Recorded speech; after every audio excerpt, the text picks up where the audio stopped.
નમસ્કાર, પ્રણામ, સ્વાગત છે તમારું એક નવા વિડીયોમાં। મિત્રો, આજની કહાની આજના સમયની કડવી વાસ્તવિકતાને ઉજાગર કરતી કહાની છે અને આ કહાની દરેક વ્યક્તિએ સમજવા જેવી છે।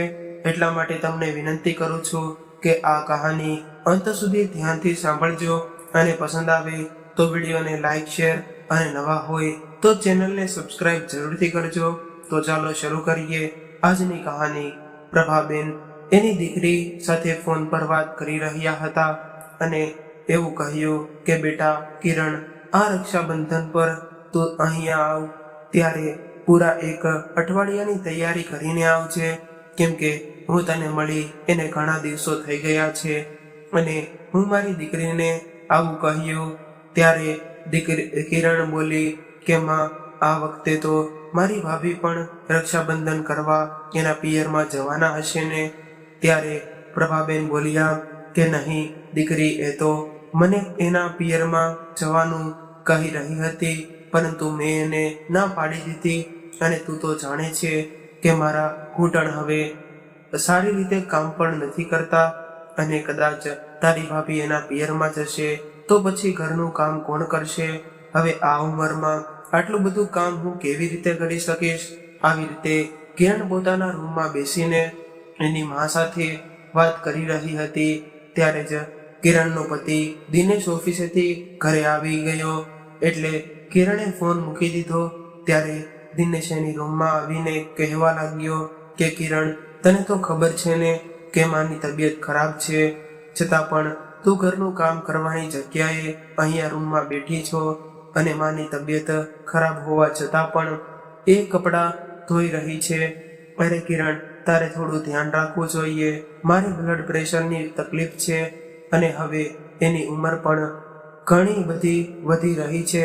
ત્યારે કિરણે કહ્યું કે એ કપડાં ધોઈ રહ્યા છે તો શું થઈ ગયું? આમ પણ હું આખો દિવસ કામ કરીને થાકી ગઈ હતી, એટલા માટે થોડો આરામ કરવા બેસી ગઈ। આટલું સાંભળતા જ દિનેશ કહેવા લાગ્યો કે કંઈ વાંધો નહીં, હવે તું મારા માટે એક કપ ચા બનાવી દે। આજે મને ખૂબ જ માથું દુખી રહ્યું છે। ત્યારબાદ કિરણ ચા બનાવવા માટે રસોડામાં ગઈ અને ચા બનાવી દીધી। આવી રીતે ધીરે ધીરે સમય વીતવા લાગ્યો। લગભગ 1 વર્ષ પહેલા સવિતાબેન કિરણને પોતાના મોટા દીકરા દિનેશ સાથે લગ્ન કરાવીને ઘરની વહુ બનાવીને લાવ્યા હતા અને એનો નાનો દીકરો ભાવેશ હજુ કુંવારો હતો। દિનેશની સામે કિરણ કામ કરવાનો ઢોંગ કરતી અને એના ગયા બાદ એની મા સાથે ફોન પર વાતો કરવા બેસી જતી। ઘરમાં વાસણ અને સાફ સફાઈ માટે એક કામવાળી બાઈ રાખેલી હતી, પરંતુ બીજું બધું જ કામ સવિતાબેનને કરવું પડતું। જ્યારે પણ સવિતાબેન એને કામમાં મદદ કરવાનું કહેતા ત્યારે કિરણ કોઈને કોઈ બહાનું કાઢીને વાતને ટાળી દેતી। હજુ બાળક બુદ્ધિ છે એવો વિચાર કરીને સવિતાબેન પણ શરૂઆતમાં એને વધારે કામ કરવાનું કહેતા ન હતા, પરંતુ લગ્નના 1 વર્ષ સુધી કિરણે ઘરનું કોઈ પણ કામ કરવામાં રસ ન બતાવ્યો। ત્યારે સવિતાબેને એને શાંતિથી સમજાવવાની કોશિશ કરી કે બેટા, હવે તું તારા પિયરમાંથી ધ્યાન હટાવીને આપણા ઘરની જવાબદારી સંભાળવાની કોશિશ કર। સવિતાબેન આટલું બોલ્યા ત્યાં તો કિરણે ઘરમાં ધમાલ મચાવી દીધી અને આ વાતને લઈને કિરણ અને દિનેશ વચ્ચે લડાઈ થઈ ગઈ। ત્યારબાદ સવિતાબેને કિરણને કંઈ પણ કહેવાનું બંધ કર્યું। હવે કિરણ આખો દિવસ ક્યારેક પોતાની મા સાથે તો ક્યારેક એની બહેનપણીઓ સાથે વાતો કરતી રહેતી અને પોતાની મરજી પ્રમાણે રહેતી હતી। પતિના ઘરે આવવાના સમયે રસોડામાં જઈને થોડું ઘણું કામ કરવાનો દેખાડો કરવા લાગતી। આજે જ્યારે દિનેશ વહેલો આવી ગયો તો એણે પોતાની માને આવી રીતે કામ કરતા જોઈ એટલે એ પોતાની પત્ની પર ભડકી ઉઠ્યો। ત્યારે જ અચાનક બહારથી સવિતાબેનના ચિલ્લાવાનો અવાજ સંભળાયો એટલે દિનેશ દોડીને બહાર આવ્યો અને જોયું તો સવિતાબેન જમીન પર પડી ગયા હતા અને એ ઊભા થવાની કોશિશ કરી રહ્યા હતા। એટલે દિનેશે કિરણને બૂમ પાડી અને સવિતાબેનને સહારો આપીને એની રૂમમાં લઈ ગયો। ત્યારે સવિતાબેનને પગમાં ખૂબ જ દુખાવો થઈ રહ્યો હતો એટલે એને હોસ્પિટલે લઈ ગયો એટલે હોસ્પિટલે એને થોડો સમય આરામ કરવાનું કહ્યું. ત્યારબાદ દિનેશ પોતાની માને ઘરે લઈ આવ્યો અને કિરણને કહેવા લાગ્યો કે કિરણ, ડોક્ટરે મને 1 અઠવાડિયા માટે પથારીમાંથી ઉઠવાની પણ ના પાડી છે, એટલા માટે તારે માનું ખૂબ જ ધ્યાન રાખવું પડશે અને એને કોઈ પણ જાતની તકલીફ ન થવી જોઈએ. દિનેશે આવું કહ્યું ત્યારે કિરણે પોતાનું માથું હલાવીને હા પાડી. એટલે એ વાતને 3 દિવસ થઈ ગયા હતા અને કિરણ પોતાની મા સાથે ફોનમાં વાત કરી રહી હતી અને એવું કહેતી હતી કે માં, તમને હું શું જણાવું, કેમ કે જ્યારથી મારી સાસુ પથારીવશ પડી છે ત્યારથી મારા પર તો જાણે મુસીબતનો પહાડ તૂટી પડ્યો છે. હું તો આખો દિવસ કામ કરીને થાકી જાઉં છું. હવે તો મને એવું લાગે છે કે એ જલ્દીથી સાજા થઈ જાય તો મારા પરથી કામનું ભારણ ઓછું થઈ જશે. ત્યારે એની માં કહેવા લાગી કે દીકરી, મને તો એવું લાગે છે કે તારી સાસુને કોઈ પણ પ્રકારનો દુખાવો નથી થઈ રહ્યો, પરંતુ એ પથારીમાં પડી નાટક કરી રહી છે.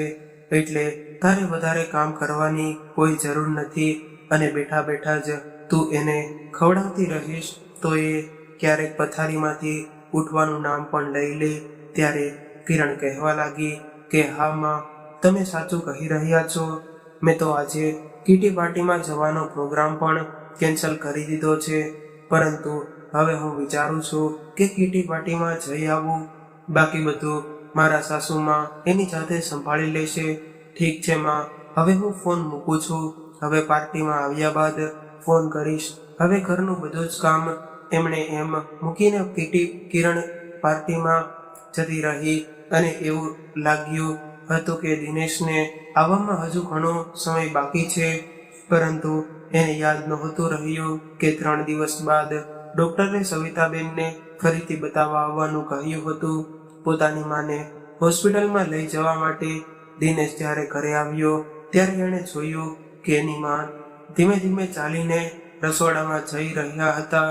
આવું જોઈને દિનેશ કહેવા લાગ્યો કે અરે માં, તમે આવી રીતે ચાલીને રસોડામાં કેમ જઈ રહ્યા છો? તમારે કોઈ કામ હોય તો કિરણને કહી દેવું જોઈએ.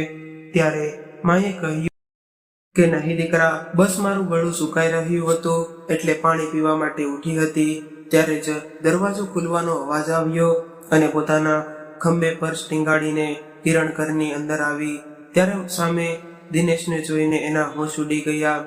એટલે દિનેશ કહેવા લાગ્યો કે કિરણ, અત્યારે તું ક્યાંથી આવી રહી છો? ત્યારે કિરણે ગભરાતા અવાજે કહેવા લાગી કે દિનેશ, હું તો પાર્ટીમાં ગઈ હતી. કિરણે આટલું કહ્યું ત્યાં તો દિનેશને ગુસ્સો આવી ગયો અને કહેવા લાગ્યો કે અરે કિરણ, માને આવી હાલતમાં છોડીને તું કીટી પાર્ટીમાં ગઈ હતી? દિનેશે આટલું પૂછ્યું ત્યાં તો કિરણ ભડકી ગઈ અને કહેવા લાગી કે કીટી પાર્ટીમાં ગઈ હતી તો શું થઈ ગયું? આખરે મારી પણ જિંદગી છે ને. ત્યારે દિનેશે ખૂબ જ ગુસ્સો આવી રહ્યો હતો, પરંતુ જેમ તેમ કહીને એણે પોતાનો ગુસ્સો કાબૂમાં રાખ્યો અને એની માને રૂમમાં લઈ ગયો. ત્યારે જ દિનેશનો ભાઈ પણ ઓફિસેથી ઘરે આવ્યો અને કહેવા લાગ્યો કે ભાભી, મને ખૂબ ભૂખ લાગી છે, એટલે જલ્દીથી મને ખાવાનું આપો. ત્યારે કિરણ પાવર કરીને કહેવા લાગી કે ભાવેશ, તું તારા હુકમ કોઈ બીજા પર ચલાવજે. હું અહીંયા કોઈ નોકરાણી નથી કે આખો દિવસ તમારી બધાની સેવા કરતી રહું. ભાભીનો આવો જવાબ સાંભળીને ભાવેશ ચોંકી ગયો. બીજી બાજુ રૂમમાં જતી વખતે દિનેશે કિરણની આવી વાત સાંભળી એટલે તરત જ કિરણ પાસે આવ્યો અને એને એક લાફો મારી દીધો અને કહેવા લાગ્યો કે અરે નાલાયક, તું ચૂપ રહે. એનો મતલબ એ નથી કે તું તારા મોઢામાં જે આવે તે બોલવા લાગે. ત્યારે ભાવેશે મોટા ભાઈનો હાથ પકડી લીધો, પરંતુ કિરણનો વધારે પાવર કરીને કહેવા લાગી કે આજે તમે મારા પર હાથ ઉઠાવી લીધો. હવે જુઓ હું શું કરું છું. હું પોલીસમાં કમ્પ્લેન કરી દઈશ અને તમને જેલમાં સળિયા પાછળ જ નાખી દઉં તો મારું નામ કિરણ નહીં. આટલું કહીને કિરણ પોતાના રૂમમાં ગઈ અને એની માને ફોન કર્યો. ત્યારે સવિતાબેન કહેવા લાગ્યા કે દિનેશ, વહુને રોકી લે, નહીતર હું મોટી મુસીબત ઊભી કરી દઈશ. એટલે દિનેશ બોલ્યો કે એને જે કરવું હોય એ કરવા દ્યો. ત્યારે ડોક્ટરની એપોઇન્ટમેન્ટનો સમય થઈ ગયો હતો, એટલે આપણે દવાખાને જવાનું છે. આવું કહીને દિનેશ સવિતાબેનને લઈને હોસ્પિટલે ગયો અને આ બાજુ કિરણે ફોન કરીને એની માને બધું જણાવી દીધું. એટલે માં કહેવા લાગી કે દીકરી, તું હિંમત નહીં હારતી અને તારી બેગ તૈયાર કર, હું હમણાં જ તને લેવા આવું છું. એ લોકો એની જાતને શું સમજે છે. ત્યારબાદ એણે પોતાની વહુ પૂનમને એવું કહ્યું કે હું કિરણને લેવા જઈ રહી છું. આવું કહીને એ ઘરમાંથી નીકળી ગયા. થોડી વાર બાદ પ્રભાબેનના પતિ વિનોદભાઈ પણ એના દીકરા અશોક સાથે ઘરે આવ્યા અને પૂછવા લાગ્યા કે વહુ બેટા, તારી સાસુ ક્યાં ગઈ છે? એટલે પૂનમ કહેવા લાગી કે પિતાજી, એ કિરણને તેડવા ગયા છે. ત્યારે તો વિનોદભાઈએ પૂછ્યું કે રક્ષાબંધન આવી રહ્યું છે એટલે એને લેવા ગઈ હશે. ત્યારે પૂનમ કહેવા લાગી કે પિતાજી, કિરણનો કોઈ ફોન આવ્યો હતો અને મને તો એવું લાગે છે કે એના ઘરમાં ફરીથી ઝઘડો થયો છે. વહુની વાત સાંભળીને વિનોદભાઈ અને અશોક બંને ચિંતામાં પડી ગયા. ત્યારે અશોક કહેવા લાગ્યો કે આવી વાત હોય તો મમ્મીને આટલી ઉતાવળ કરવાની શું જરૂર હતી? પહેલા જાણી લેવું જોઈએ કે ભૂલ કોની છે. ત્યારે વિનોદભાઈએ કહ્યું કે કંઈ વાંધો નહીં કિરણ, થોડા દિવસ અહીંયા રહેશે તો બધું શાંત થઈ જશે. આટલું કહીને તેઓ હાથ પગ ધોવા જતા રહ્યા. લગભગ 2 કલાક બાદ પ્રભાબેન કિરણને લઈને ઘરે આવ્યા. એ સમયે વિનોદભાઈ આરામ કરી રહ્યા હતા. એટલે પ્રભાબેન ગુસ્સો કરીને કહેવા લાગ્યા કે અહીંયા હું આપણી દીકરી માટે પરેશાન થઈ રહી છું અને તમે આરામથી ઊંઘી રહ્યા છો. ત્યારે વિનોદભાઈ ઊભા થઈને કહેવા લાગ્યા કે અરે, તમે લોકો આવી ગયા, પરંતુ આટલું મોડું કેમ થયું? એટલે પ્રભાબેન કહેવા લાગ્યા કે એક બાજુ જરૂરી કામ પતાવવાનું હતું એટલા માટે થોડું મોડું થઈ ગયું છે. ત્યારે કિરણ કહેવા લાગી કે પપ્પા, તમને તો મારી કોઈ ચિંતા નથી, તો મારી માં છે કે જે મારો આટલો બધો ખ્યાલ રાખે છે. એટલે પ્રભાબેન બોલ્યા કે દીકરી, હું છું ત્યાં સુધી તારે કોઈ પણ પ્રકારની ચિંતા કરવાની જરૂર નથી.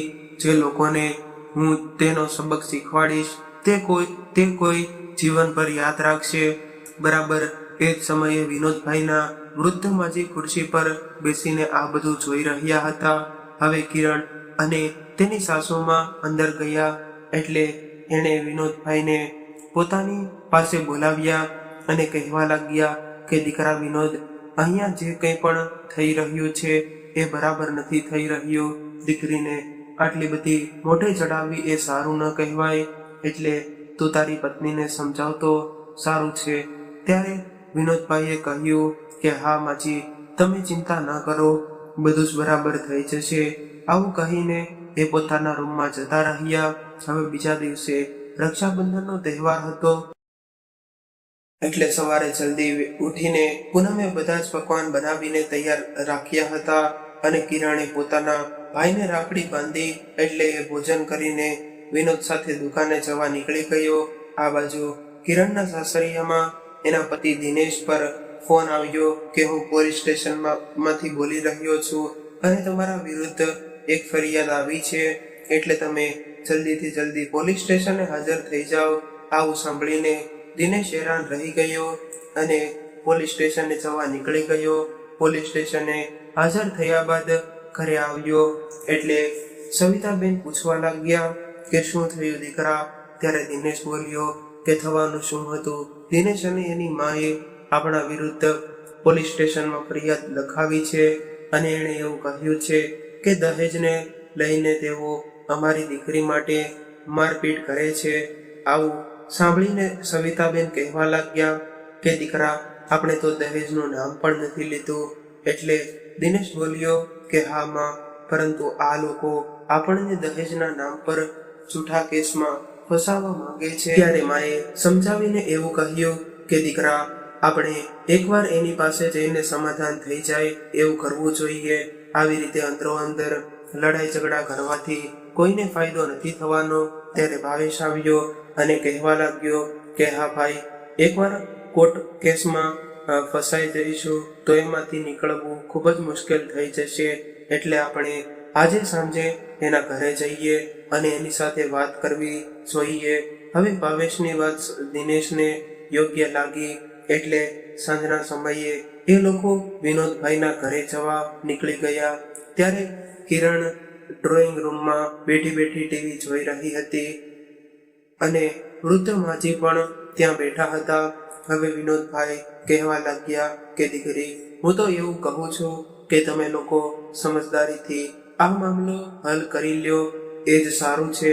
એટલે કિરણ કહેવા લાગી કે પિતાજી, મારી સાસુ આખો દિવસ બેસીને આરામ કરે છે અને મારા પર હુકમ ચલાવી રહે છે અને મારાથી સહન નથી થાય. એ અહીંયા હજુ આ બધી વાતો ચાલી રહી હતી ત્યારે દિનેશ એની મા સાથે વિનોદના ઘરે પહોંચી ગયો. દિનેશની માને જોઈને પ્રભાબેન કહેવા લાગ્યા કે તમને અમારી દીકરી જરા પણ પસંદ નથી, તો અહીંયા શા માટે આવ્યા છો?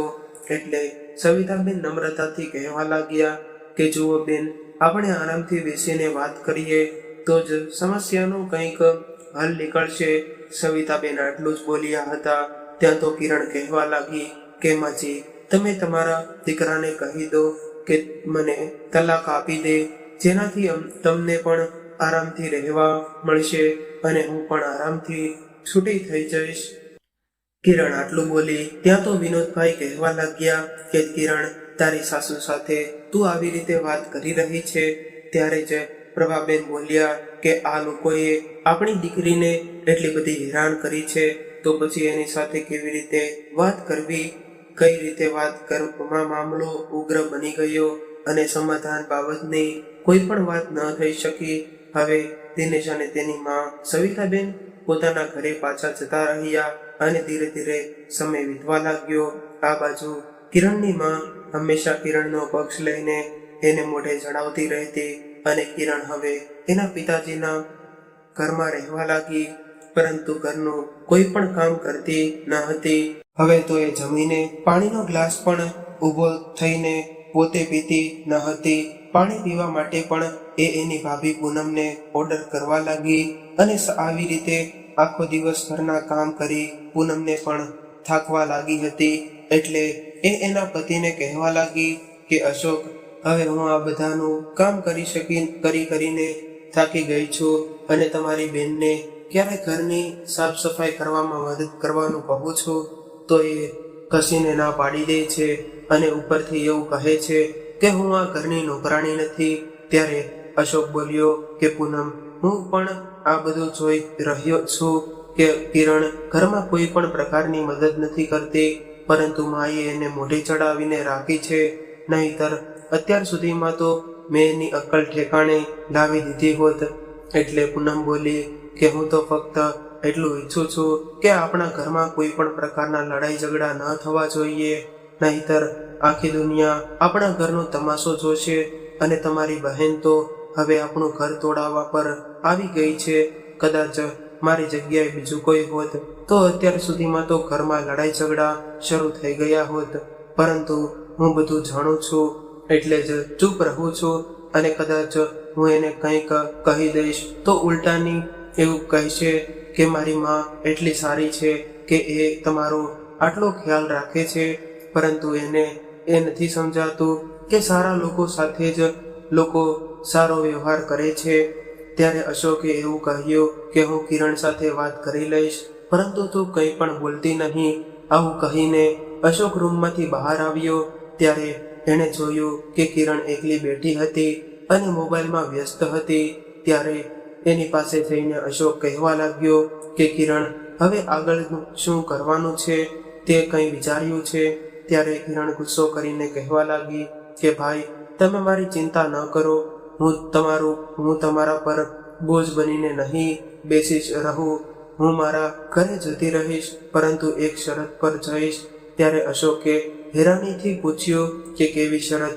એટલે કિરણ બોલી કે હું મારા પતિ દિનેશને સાથે અલગ રહેવા માંગુ છું. એટલે અશોક ચોંકી ગયો અને માથું પકડીને કહેવા લાગ્યો કે અરે પાગલ, તારા ઘરમાં કુલ મળીને 4 લોકો રહો છો અને એમાં પણ તું હવે ભાગલા પાડવા માંગે છે. ત્યારે કિરણ બોલી કે કેમ ભાઈ, 4 લોકોનું કામ કોઈ ઓછું હોય છે? કેમ મારી સાસુ છે જે હંમેશા પથારીમાં પડી રહે છે, અને બીજો મારો દિયર છે જેના લગ્ન કરવાનું એ લોકો નામ પણ નથી લઈ રહ્યા. કદાચ એના લગ્ન થઈ જાય તો મારું કામ પણ થોડું ઓછું થઈ જાય. ત્યારે અશોક બોલ્યો કે એ વાતની ચિંતા એ લોકોને કરવાની હોય, પરંતુ મને એટલી બધી ખબર પડે છે કે 4 લોકોમાં ભાગલા પડવાની વાત તો હું નહીં કરી શકું. ત્યારે કિરણ બોલી કે કદાચ આવું કરવામાં નહીં આવે તો હું પણ એ ઘરમાં નહીં જાઉં. મારાથી આટલું બધું કામ નહીં થઈ શકે. એ જ સમયે પ્રભાબેન આવ્યા અને કહેવા લાગ્યા કે શું વાત થઈ રહી છે ભાઈ બહેન વચ્ચે. ત્યારે કિરણ બોલી કે શું વાત થવાની હતી ભાઈ, મને એવું કહી રહ્યા છે કે તું તારા સાસરિયામાં પાછી જતી રહેજે. ત્યારે પ્રભાબેન કહેવા લાગ્યા કે અશોક, તારી બહેન એના પિતાજીના ઘરે આવીને બેઠી છે તો એણે એવો કયો ગુનો કરી દીધો? શું મારી દીકરી અહીંયા રહે એ તમને બંને જણાને નથી ગમતું? ત્યારે અશોક બોલ્યો કે માં, ત્યારે તો તમે એની તરફેણ કરી રહ્યા છો, પરંતુ પાછળથી તમારે જ પસ્તાવવાનો વારો આવશે. ભાઈએ આવું કહ્યું એટલે કિરણ બોલવા લાગી કે એમાં હવે હું મારા સાસરિયામાં જતી રહું છું. કદાચ એ લોકો મને પરેશાન કરશે તો હું સહન કરી લઈશ, અને કદાચ મારાથી સહન નહીં થાય તો હું ક્યાંક જઈને મરી જઈશ. કિરણ આટલું બોલી ત્યારે અશોક કહેવા લાગ્યો કે કિરણ, હું એ લોકોને સારી રીતે ઓળખું છું, અને કદાચ તું તારી જીભ ચલાવવાનું બંધ કરી દઈશ અને તારા ઘરની જવાબદારી સંભાળી લઈશ તો ત્યાં તને કોઈ કશું કહેવાનું નથી. ત્યારે જ કિરણની આંખોમાં આંસુ આવી ગયા અને કહેવા લાગી કે મારા પિયરના લોકો જ મારા દુશ્મન બનીને બેઠા છે. આવું કહીને જોર જોરથી રડવા લાગી. ત્યારે પ્રભાબેન બોલ્યા કે દીકરી, જેને તારાથી પરેશાની હોય એ અહીંથી જઈ શકે છે, પરંતુ હું તને ક્યાંય નહીં જવા દઉં. દીકરી, હજુ તારા માતા પિતા જીવતા છે એટલે તારે ચિંતા કરવાની કોઈ જરૂર નથી. માએ આવું કહ્યું એટલે અશોક ગુસ્સો કરીને કહેવા લાગ્યો કે ઠીક છે માં, હું તો એ બધું ભલું ઈચ્છતો હતો, પરંતુ મારી વાત સમજવા માટે કોઈ તૈયાર નથી.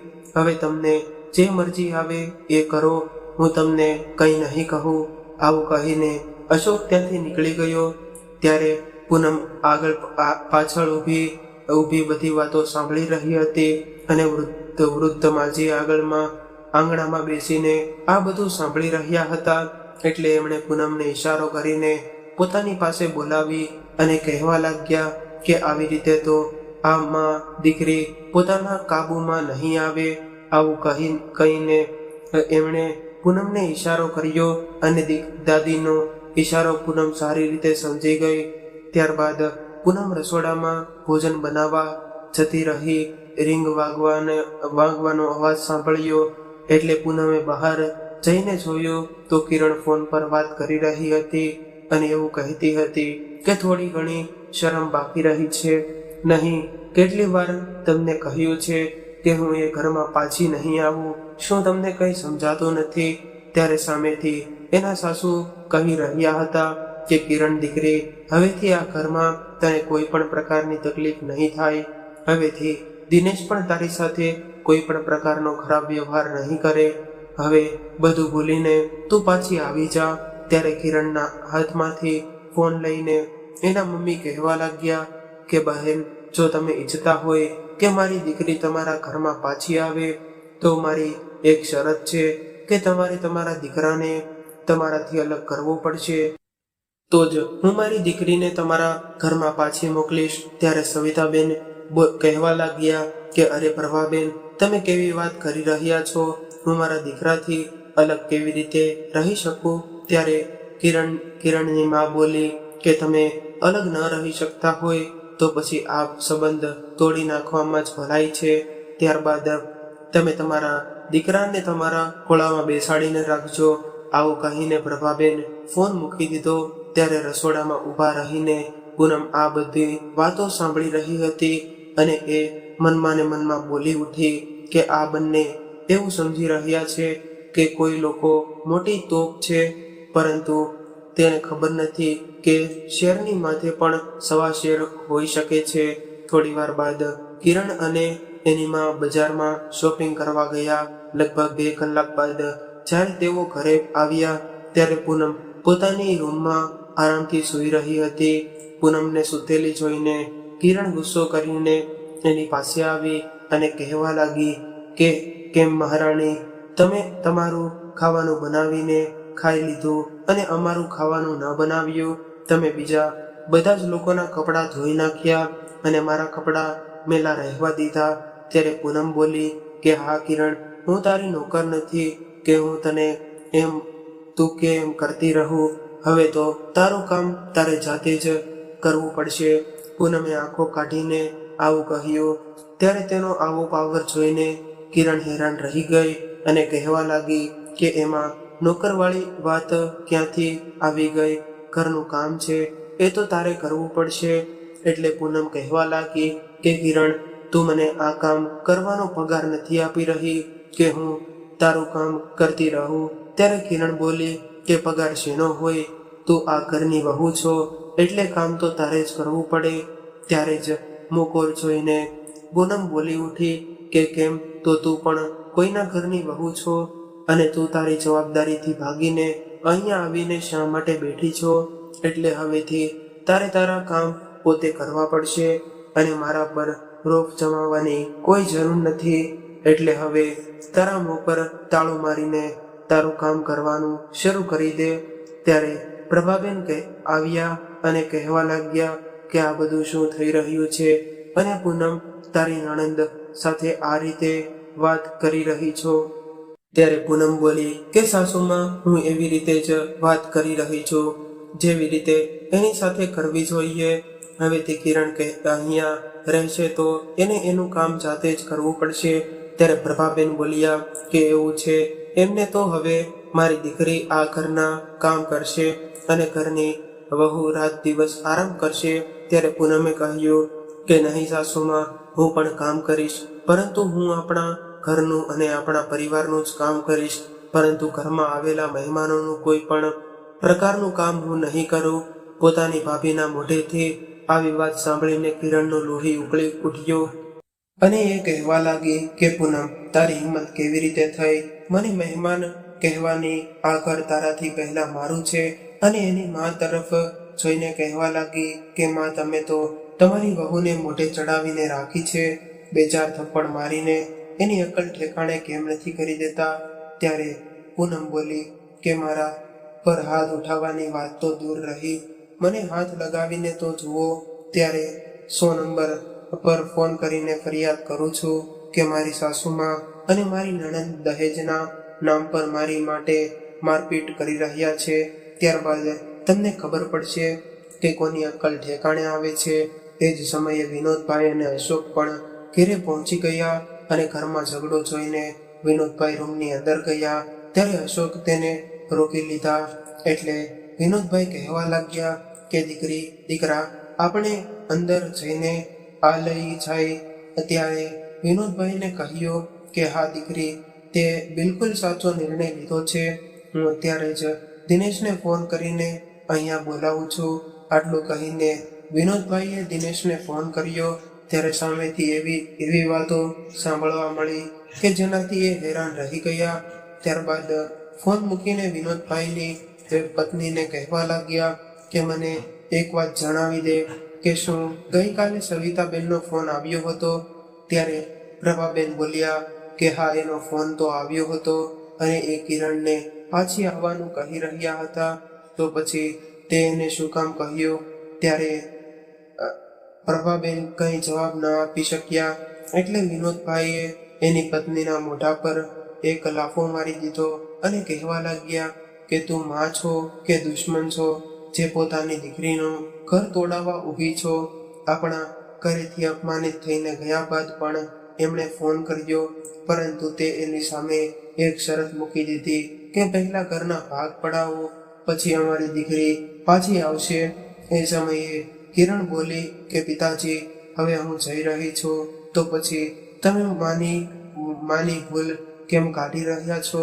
ત્યારે વિનોદભાઈએ કિરણના ગાલ પર એક લાફો મારી દીધો. આ જોઈને વિનોદભાઈના વૃદ્ધમાં કહેવા લાગ્યા કે વિનોદ, જો તે પહેલા જ આને એક લાફો મારી દીધો હોત તો આજે કિરણનું ઘર તૂટવાથી બચી ગયું હોત. ત્યારબાદ ગુસ્સાથી ઉકળી રહેલા વિનોદભાઈ કહેવા લાગ્યા કે અરે નાલાયક, હવે દિનેશ તારી સાથે કોઈ પણ પ્રકારનો સંબંધ રાખવા નથી માંગતો. પોતાના દીકરા દિનેશની ચિંતામાં સવિતાબેનની તબિયત એટલી બધી બગડી ગઈ કે એ અત્યારે આઈસીયુમાં દાખલ છે. આ સાંભળીને કિરણની આંખો પહોળી થઈ ગઈ. ત્યારબાદ વિનોદભાઈ કહેવા લાગ્યા કે કદાચ સવિતાબેનને કંઈ થઈ ગયું હોત તો એની આ હાલત માટે જવાબદાર ફક્ત ને ફક્ત તમે બંને હશો અને ત્યારબાદ દિનેશ તને ક્યારેય નહીં અપનાવે. એટલે કિરણ રડતા રડતા કહેવા લાગી કે પિતાજી, હું હમણાં મારા સાસરિયામાં પાછી જઈ રહી છું. ભલે મારે એની પાછળ આગળ હાથ જોડવા પડે, એના પગ પકડવા પડે, ભલે લાખ વાર માફી માંગવી પડે, પરંતુ હું મારો સંસાર બરબાદ નહીં થવા દઉં. આવું કહીને કિરણ પોતાનું બેગ ઉઠાવી અને સાસરિયામાં જવા નીકળી ગઈ. તો મિત્રો, આજની સ્ટોરી તમને કેવી લાગી કોમેન્ટ કરીને જરૂરથી જણાવજો અને પસંદ આવી હોય તો વિડીયોને લાઈક, શેર અને નવા હોય તો ચેનલને જરૂરથી સબસ્ક્રાઇબ કરજો. હર હર મહાદેવ.